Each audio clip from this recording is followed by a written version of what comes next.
जय हिंद दोस्तों। आज हम बात करेंगे हिंदी साहित्य की और हिंदी साहित्य में भी आदिकाल की। आखिर आदिकाल की परिस्थितियां क्या थी? आखिर किस परिस्थिति में आदिकालीन साहित्य का विकास हुआ? कैसे सिद्ध साहित्य आया? कैसे नाथ साहित्य का विकास हुआ? कैसे जैन साहित्य का विकास हुआ? कैसे राष्ट्र साहित्य का विकास हुआ? इसका बैकग्राउंड क्या था? उसी की चर्चा करेंगे। पूरी वीडियो को ध्यान से देखिएगा और पहली बार साहित्य को आप नए तरीके से पढ़ेंगे। आज तक आपने साहित्य को रटा है, आज के बाद आप बिल्कुल साहित्य को रटेंगे नहीं। ये हमारी तरफ से लिखित गारंटी है। बस पूरी वीडियो को ध्यान से देखना। अगर पसंद आए तभी लाइक करना, नहीं तो डिसलाइक कर देना। और पूरी वीडियो देखने के बाद अगर लगे तो चैनल को सब्सक्राइब कर देना। तो दोस्तों, आखिर 7वीं सदी से 13वीं 14वीं सदी का दौर, जो आदिकाल का दौर था, आखिर वह दौर कैसा था? आखिर कौन सी परिस्थिति थी? आखिर राजनीतिक परिस्थिति क्या थी? सबसे पहले उसी की चर्चा करेंगे। तो दोस्तों, 7वीं सदी में, जैसा कि स्क्रीन पर देख रहे हैं, अंतिम हिंदू सम्राट हर्षवर्धन का शासन था और उत्तर भारत के एक बहुत बड़े एरिया पर, जैसा कि स्क्रीन पर आप देख रहे हैं, एम्पायर ऑफ हर्षवर्धन, इस बड़े एरिया पे हर्षवर्धन का शासन था। और यह अंतिम हिंदू सम्राट थे जिन्होंने सत्ता को एकीकृत बनाकर रखा था। लेकिन 647 ईस्वी के करीब इस राजा हर्षवर्धन की मृत्यु हो जाती है और मृत्यु के बाद जो सत्ता का जो केंद्र था, थानेश्वर और कन्नौज, वह बिखर जाता है। था कन्नौज जो ट्रेड और कॉमर्स का एक बहुत बड़ा एरिया था, बहुत बड़ा सेंट्रल जगह था, वहां पर कब्जा करने के लिए छोटे छोटे राज्यों का उदय होता है। और वो कौन था छोटे छोटे राज्य जो आपस में ही लड़ा? और ये भी चर्चा करेंगे कि इसी दौर में कैसे राजपूतों की उत्पत्ति हुई, जिन्होंने आदिकालीन दौर में एक महत्वपूर्ण भूमिका निभाया। तो हर्ष के मृत्यु के बाद किस तरह सत्ता बिगड़ा, उसी की चर्चा करेंगे। तो आगे पूरी वीडियो को ध्यान से देखिएगा कि दोस्तों, जैसा कि स्क्रीन पर आप देख रहे हैं, और ये स्क्रीन हमने जो लिया है वो बड़ा महत्वपूर्ण है कि हर्ष के मृत्यु के बाद 8वीं सदी से लेकर के 12वीं सदी तक पूर्वी भारत में पाल डायनेस्टी थी, जैसा स्क्रीन पर आप देख रहे हैं। और पश्चिमी भारत में हर्ष के बाद प्रतिहार का उदय हुआ और दक्षिण भारत में राष्ट्रकूट का उदय हुआ। और भी इस दौर में छोटे छोटे राज्यों का उदय हुआ। और खास करके उत्तर में आप देखोगे तो यहां पर जो है राजपूतों की उत्पत्ति हुई, जिसकी चर्चा हम आगे करेंगे। दोस्तों, ये जो पाल, प्रतिहार और राष्ट्रकूट था, इसी दौर में आदिकाल की उत्पत्ति होता है। ध्यान रखिएगा, ये पाल, प्रतिहार और राष्ट्रकूट अगले 400 वर्षों तक यह त्रिपक्षीय युद्ध लड़ता है, एक ट्रायंगल युद्ध लड़ता है। दोस्तों, कौन सा युद्ध लगता है? त्रिपक्षीय युद्ध लड़ता है। इस युद्ध क्यों लड़ता है? तो कन्नौज पर अधिकार को लेकर के, यानी हर्षवर्धन के क्षेत्र को अपने कब्जे में लेने के लिए ये तीनों आपस में लड़ते हैं। कभी पाल जीतता है यहां, कभी प्रतिहार जीतता है, कभी राष्ट्रकूट जीतता है। ये आपस में ही लड़ रहे थे। और दूसरी तरफ हमने कहा राजपूतों की उत्पत्ति होती है। इसी समय इसी समय दोस्तों, खास करके अगर आप देखोगे तो पश्चिमी भारत में ही यहां पर जो है जो राजस्थान का एरिया है, यहीं पर राजस्थान और दिल्ली तक में चौहान का उदय होता है। चौहान का उदय होता है, गुज्जर प्रतिहार तो है ही, तोमर का उदय होता है, नीचे चंदेल का उदय होता है। चंदेल यहां तो चालुक्य है ही, चालुक्य डायनेस्टी का उदय होता है। और भी बहुत सारे छोटे छोटे सामंत थे जिनका उदय होता है। और ये सामंत जो थे आपस में ही लड़ रहे थे। और इस सामंत के बारे में एक बड़ी अच्छी कहावत है, वह है, जाकी कन्या सुंदर देखी ताकी धरी तलवार। कि ये लोग जो थे अपने शौर्य के दिखावे के लिए किसी भी छोटे सामंतों पर आक्रमण कर देते थे। और इसी कारण से एक फ्यूडलिज्म सिस्टम, एक सामंतवाद का उदय हुआ। यहाँ के जो सामंत थे खुद को कृष्ण के समान समझते थे, और जहां किसी राज्य में सुंदर कन्या देखी नहीं, उस राज्य पर आक्रमण कर दिए।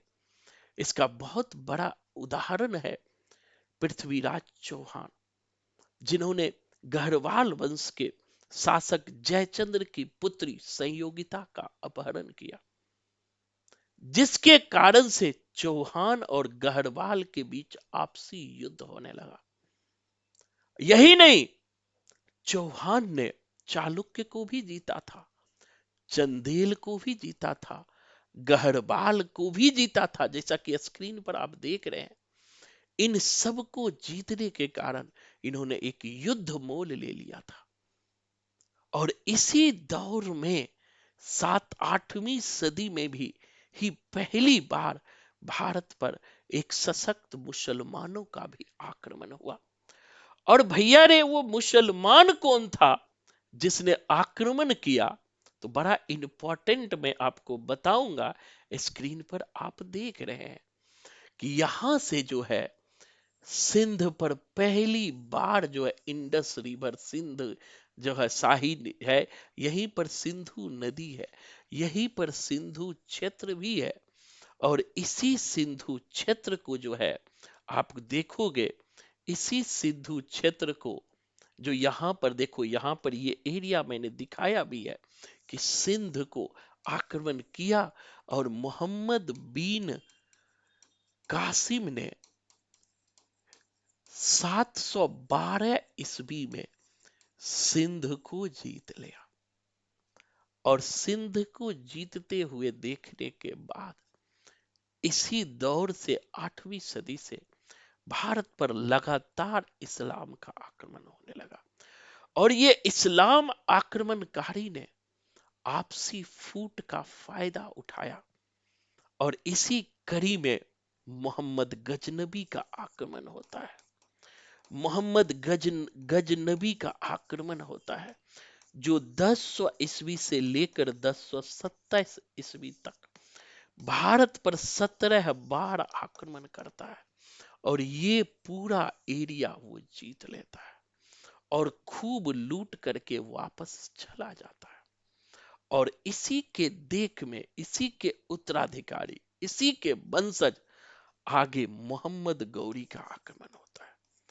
आगे मोहम्मद गौरी का आक्रमण होता है। मोहम्मद गौरी पहले पश्चिम की तरफ से हमला करता है, गुजरात की तरफ से हमला करता है। लेकिन गुजरात के जो शासक भीम द्वितीय होते हैं, वो उन्हें हरा देता है। तो वो 1175 ईस्वी में ये यहां पर आक्रमण करता है और ये हरा देता है। तो वो उत्तर भारत की तरफ से आक्रमण करता है और तराइन का प्रथम युद्ध होता है। तराइन के प्रथम युद्ध में पृथ्वीराज चौहान मोहम्मद गौरी को हरा देता है। और हारने के बाद मोहम्मद गौरी सेटिंग करते हैं और वह पृथ्वीराज चौहान के सारे दुश्मन को अपनी तरफ मिला लेते हैं, जयचंद्र को मिला लेते हैं, और भी जितने दुश्मन थे सबको मिला लेते हैं। और तराइन के द्वितीय युद्ध में पृथ्वीराज चौहान को हरा देते हैं और दिल्ली के सत्ता पे खुद कायम हो जाते हैं। और कुतुबुद्दीन ऐबक को दिल्ली की गद्दी पर बैठा देते हैं। तो इस तरह से बाह्य आक्रमणकारी ने किस तरह फायदा उठाया, इसे भी हमें दोस्तों ध्यान में रखना है कि जब भी हम आपस में लड़ते हैं तो इसका फायदा बाह्य आक्रमणकारी उठाता है। और इस दौर के जो सामंत थे, वो सामंत जो थे, इसमें राष्ट्रता की भावना नहीं थी। ये अपने व्यक्तिगत इशू बना करके, मैंने कहा शुरू में, जाकी कन्या सुंदर देखी ताकी धरी तलवार, कि सुंदर कन्या किसी राज्य में है तो वहां आक्रमण कर देते थे। इनकी चापलूसी करना, इनके शौर्य का गान गाने का काम इनके दरबारी करते थे। इनको खुश करने के लिए श्रृंगार परक कविताएं लिखी जाती थी, काव्य लिखी जाती थी। इसीलिए आदिकाल के दौर की जो मूल प्रवृत्ति रही है वो वीर और श्रृंगार की रही है। इसीलिए आचार्य रामचंद्र शुक्ल ने आदिकाल को वीर गाथा काल कहा था, क्योंकि ये जो दरबारी कवि थे, राजाओं के शौर्य गायन में वीरता परक रचनाएं लिखते थे। इसीलिए शुक्ल जी ने इसे वीर गाथा काल कहा था। तो वहां पर हमें समझना। अब दूसरी तरफ जानते हैं कि इस दौर में किसके साहित्य का उदय हुआ, तो उसको भी हमें जानना बहुत जरूरी है। अगर आप देखोगे तो इस दौर में एक तरफ पूर्वी भारत में बौद्ध धर्म को समर्थन दिया गया और इसी बौद्ध धर्म से सिद्ध साहित्य का विकास हुआ। ये ध्यान में रखिएगा इसके बैकग्राउंड में। और पश्चिम भारत में जो शासक थे उन्होंने जैन साहित्य को समर्थन दिया, जैन साहित्य को समर्थन दिया। इसीलिए पश्चिम में जैन साहित्य का विकास हुआ और उत्तर और पश्चिम भारत में नाथ साहित्य का विकास हुआ। और खास करके दक्कनी, जिस समय, ये भी याद रखिएगा, उत्तर भारत में 7वीं से 14वीं सदी के बीच आदिकाल का दौर चल रहा था। सिद्ध नाथ रासो साहित्य चल रहे थे और इस्लाम का आक्रमण हो रहा था और सूफी लोग इस्लाम का प्रचार प्रसार कर रहे थे मुसलमानों के साथ आकर के। उसी समय दक्षिण भारत में सेम टू सेम समय दक्षिण भारत में अलवार और नैनार आंदोलन चल रहा था।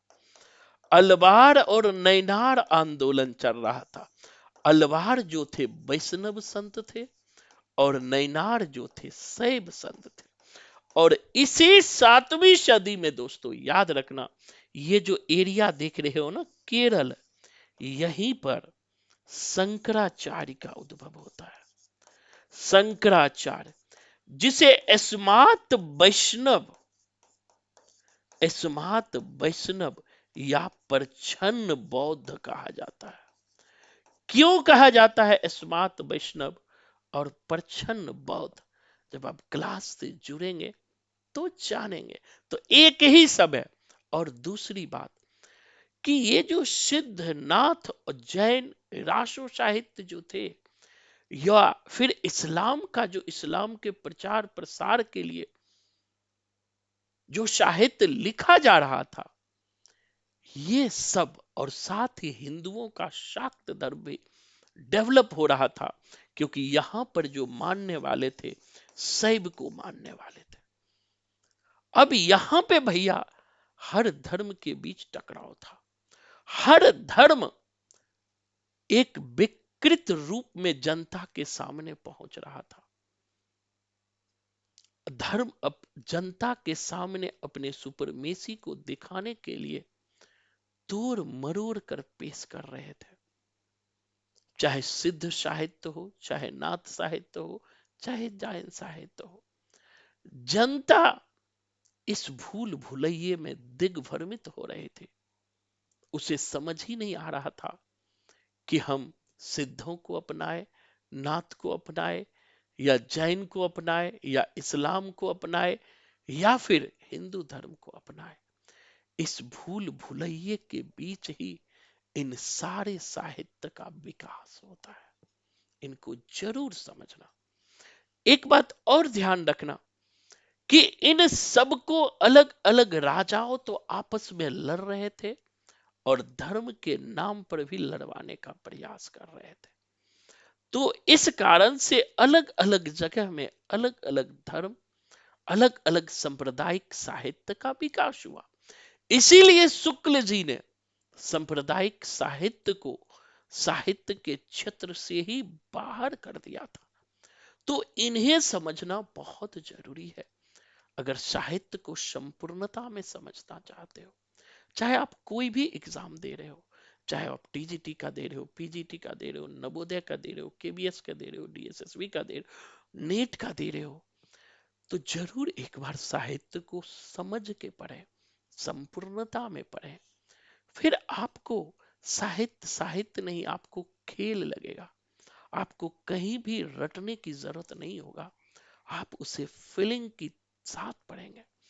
और पूरे भारत में मैं पहला कोचिंग सेंटर चलाता हूं जो रिजल्ट की लिखित गारंटी आपको मिलती है और साहित्य को संपूर्णता में पढ़ने का अवसर मिलता है।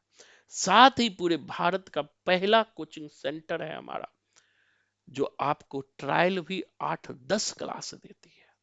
आप क्लास लेकर देखो, अगर पसंद आए तो ज्वाइन करना, नहीं तो कभी भी छोड़ देना। तो आज के लिए इतना ही। धन्यवाद। जय हिंद।